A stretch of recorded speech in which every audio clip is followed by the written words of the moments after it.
बिस्मिल्लाहिर्रहमानिर्रहीम। अज़ीज़ तलबा, मैं उम्मीद कर रहा हूँ आप सब खैरियत से होंगे। अज़ीज़ तलबा, हमने ऑनलाइन सेशन में जब अपनी क्लासेस का आगाज़ किया तो हमने ऑटोनोमिक नर्वस सिस्टम के चैप्टर नंबर 4 को स्टार्ट किया।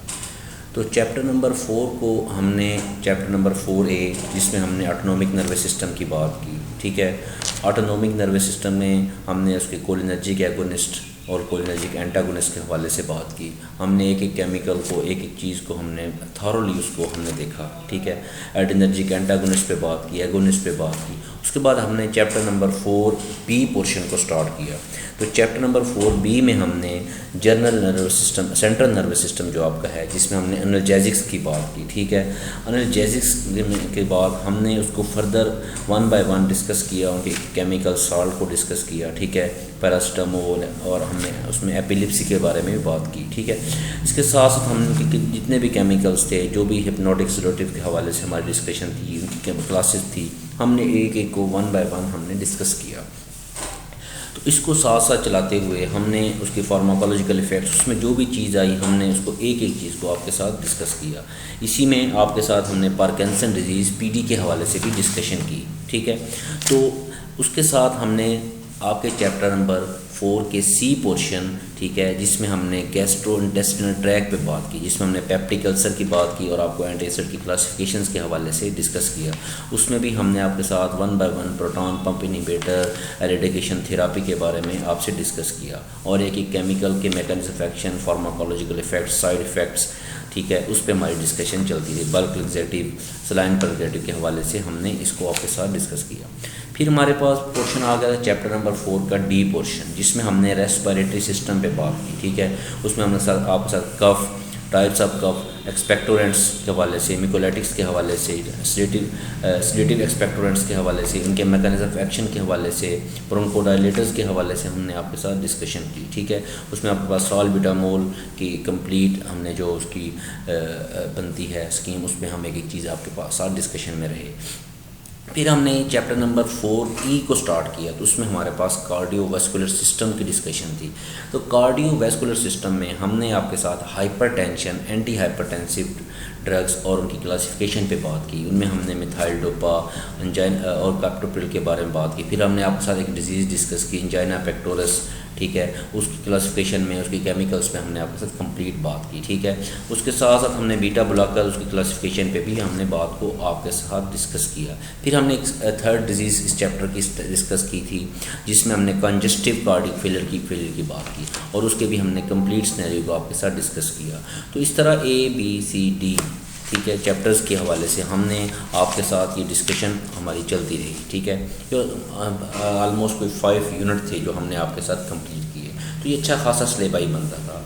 तो हम काफ़ी दिनों से आपके साथ इस डिस्कशन में थे कि हम एक इसको टेस्ट सेशन को आपके साथ अरेंज कर लेते हैं, ताकि आप लोगों की एक सेल्फ असेसमेंट हो सके कि आप लोगों ने जो पढ़ा, जो किया, उसका आपको फ़ायदा भी हुआ कि नहीं हुआ। देखें अज़ीज़ तलबा, हम एक ऑनलाइन सेशन में हैं, हमारा फ़िज़िकल कांटेक्ट नहीं है। तो इसलिए मैं आपको इस बात की एडवाइस करूँगा कि आज के लेक्चर का, आज के टेस्ट का जो मकसद है, आपने उस मकसद को फ़ौत नहीं होने देना, उस मकसद को पूरा करना है। देखें, एक एफ़र्ट लगा के टेस्ट बनाया गया, आपके साथ शेयर किया जा रहा है। तो इसका मतलब है आप पूरी ईमानदारी के साथ सेपरेट होके, अपने नोट्सों से सेपरेट होके इसको सॉल्व करेंगे, और इसको आप मुझे व्हाट्सएप पे शेयर करेंगे। ठीक है, जो लोग आप में से आपके कॉलेज के करीब के रहने वाले हैं, ठीक है, जिनका कॉलेज के पास से आना जाना गुजर होता है, शहर के लोग हैं, वो कोशिश करें कि आप अपना जो टेस्ट है वो अपने कॉलेज में, साकिब साहब को या कॉलेज के किसी कंसर्न पर्सन तक आप पहुंचा दें, ताकि मैं आपका जो टेस्ट है उसको थॉरली देख के, उसमें जो आपका ऑब्जेक्टिव पोर्शन है उसमें तो आपके लिए बड़ी आसानी है कि आप नंबरिंग के हिसाब से आप मुझे पर्सनली हर बंदा टेक्स्ट करके जो आप ऑप्शन लगा रहे हैं आप मुझे टेक्स्ट कर सकते हैं। सब्जेक्टिव के हवाले से आपके व्हाट्सएप आपको देखा जाता है, लेकिन मैं चाहता हूं कि आप इसको जो राइट डाउन करें, 1 पेज हों, 2 पेज हों, जो शहर के करीब के लोग हैं वो कॉलेज में पहुंचा दें। जो करीब के नहीं हैं, दूर के, उनके लिए चले मैं उसका कोई प्रिंट आउट का सिस्टम बना के प्रिंट आउट करके उसको चेक कर लूँगा, उसकी आपकी मार्कशीट आपके साथ शेयर कर दूँगा। तो इसमें आप लोगों के साथ दो चीज़ें हैं कि एक तो आपने इसको पूरी भरपूर ईमानदारी के साथ अपने नोट्स वगैरह से दूर बैठ के इसको सॉल्व करें ताकि आपको अपना पता चले। देखें, मैं आपको डांट लूँगा, कॉलेज डांट लेगा, कॉलेज नहीं बैठने देगा, सारी बातें अलग हैं, ठीक है। जस्टिफाई आपने सबसे पहले अपने आप को करना है कि मैंने क्या किया, मैंने किस तरह सॉल्व किया, ठीक है। इसका कोई आपको इनाम नहीं मिल जाना, कोई आपने बड़ा नहीं हो जाना अगर आप चीटिंग करके ये देख के इसको सॉल्व करेंगे। तो मैं आपसे ये एडवाइस करूँगा, सेल्फ असेसमेंट के लिए इसको आप सेपरेट बैठ के सॉल्व करें ताकि आप लोगों को अंदाज़ा हो सके कि ये इतने दिनों से इतने सेशन चल रहे हैं हमारे 31 लेक्चर आज हम आप एक दूसरे के साथ शेयर कर रहे हैं, तो इसमें हमने क्या खोया क्या पाया, ठीक है। तो मैं कोशिश करूँगा कि आपके साथ वन बाय वन आपकी क्वेश्चनिंग के हवाले से मैं डिस्कस कर लूँ। आपका जो टेस्ट है वो 2 पोर्शनों में है, ठीक है। उसमें एक पोर्शन आपका है जिसमें सब्जेक्टिव पोर्शन है और दूसरा आपका ऑब्जेक्टिव पोर्शन है, ठीक है।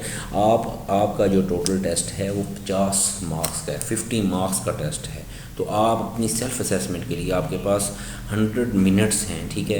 100 मिनट्स आपके पास हैं, ठीक है। ये वो चीज़ें हैं जो आपने देखें, अगर तो हम फिज़िकली होते तो हम खुद इनको मैनेज कर रहे होते कि 100 मिनट्स के बाद हम आपसे इसको कर लेते हैं, लेकिन आप अपने आप को असेस करने के लिए आप कोशिश करें कि इसको आप इसको देखें, क्योंकि टाइम मज़ीद मैं नोट भी कर लूँगा कि आप लोगों की जो असेसमेंट है टाइम नोट करने के हवाले से जो ही आपका लेक्चर अपलोड हो जाएगा, आपको आपसे शेयर होगा, उसके जो ऑब्जेक्टिव वाइज आपका पोर्शन होगा उसका रिज़ल्ट आपको 30 मिनट के अंदर अंदर उसको आपने शेयर करना होगा। अगर जिन लोगों का 30 मिनट के बाद आएगा उसको मैं इंक्लूड नहीं करूँगा। सब्जेक्टिव के हवाले से आपको थोड़ा टाइम होगा। सब्जेक्टिव आपका क्योंकि 30 मार्क्स का है तो सब्जेक्टिव के लिए आपके पास 60 मिनट्स होंगे, 60 मिनट्स होंगे, 1 घंटा टाइम होगा जिसको आप देख सकेंगे, ठीक है। तो इसमें अगर मैं आपको वन बाय वन इसके साथ शेयर करूं तो सबसे पहले हमारा क्वेश्चन है how anti hypertensive drugs work. ये 3 नंबर का क्वेश्चन है। ये इसमें सवाल ये है कि एंटी हाइपरटेंसिव ड्रग्स किस तरह से वर्क करती हैं, इसके बारे में आप टू द पॉइंट बात करेंगे। फिर है classify anti anginal drugs, anti angina को ट्रीट करने वाले जो ड्रग्स हैं उनको क्लासीफाई करें, ठीक है। ये भी आपका 3 नंबर का क्वेश्चन है। फिर आपसे पूछा गया what is CHF and CTC, CHF क्या है और CTC क्या है, ये भी आपका 3 नंबर का क्वेश्चन है। चौथे नंबर पे आपसे पूछा गया discuss the mechanism of action of anthraquinone purgatives, उनके मैकेनिज्म ऑफ एक्शन को आप डिस्कस करें, ये भी आपका 3 नंबर का क्वेश्चन है। What is antacid and its chemicals, antacid के बारे में बताएं और उसके केमिकल्स जो उसके आपने साल्ट्स देखे पड़े हैं उनके बारे में बताएं, 3 नंबर का क्वेश्चन है। फार्माकोकाइनेटिक्स ऑफ फेनिटोइन, उसकी फार्माकोकाइनेटिक्स भी डिस्कस करें, ठीक है, किस हवाले से इसको आपने जितना उसको थॉरली आपने किया होगा। और 7 नंबर पे है टाइप्स ऑफ एनाल्जेसिक्स, एनाल्जेसिक्स कितनी तरह के होते हैं। देखिए ये 6 नंबर का क्वेश्चन है, तो इसमें आप एक एक चीज़ लिखेंगे, उनकी पहले टाइप्स लिखेंगे, फिर उनकी टाइप्स को आगे उनके जो हमने क्लासीफाई किया उनको भी लिखेंगे। तो 6 नंबर के क्वेश्चन का पूरा हक अदा करेंगे, ठीक है। तो अगर आप कहानी डालेंगे इधर उधर का लिखेंगे उसमें आपको जाने की ज़रूरत नहीं, टू दी पॉइंट जो चीज़ पूछी गई वो लिखें कि टाइप्स ऑफ एनाल्जेसिक्स, उसकी टाइप्स लिखेंगे जो 1-2 आपको पढ़ाई गई हैं और दोनों को आगे इनको क्लासीफाई कर देंगे अपने अपने क्वेश्चंस में। व्हाट इज़ PD और एनएसिड्स और PD क्या है, इनको अलग अलग आप बताएंगे, ठीक है। Write the chemicals of mast cell stabiliser and corticosteroids, उनके आप केमिकल्स का नाम लिखेंगे। तो ये आपके 9 क्वेश्चंस हैं, ठीक है।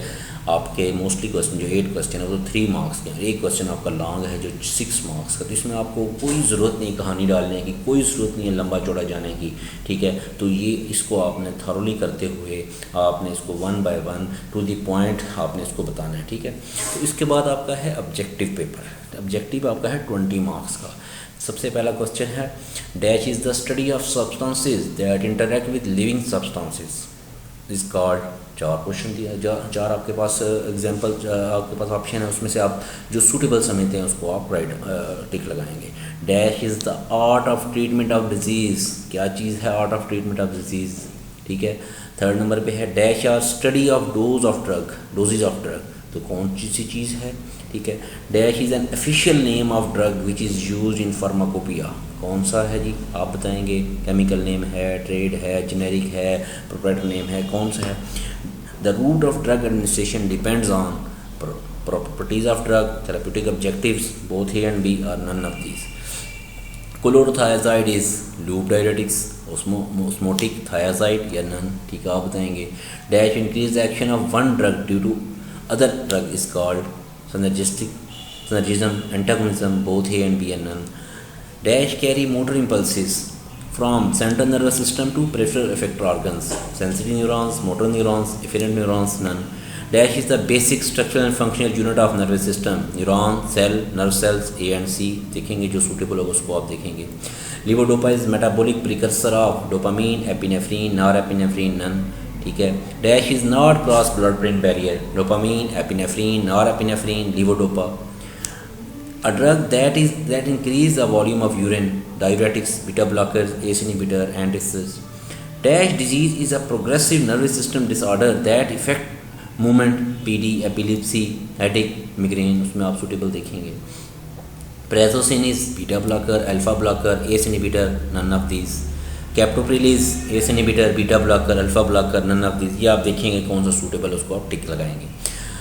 When two drugs have different mechanism of action is called antagonism, summation, potentiation, none. इसमें आप खुद देखेंगे इसमें क्या चीज़ सूटेबल है. Dash is rare sleep disorder, narcolepsy, insomnia, both A and B, और अटेक्सिया. ठीक है.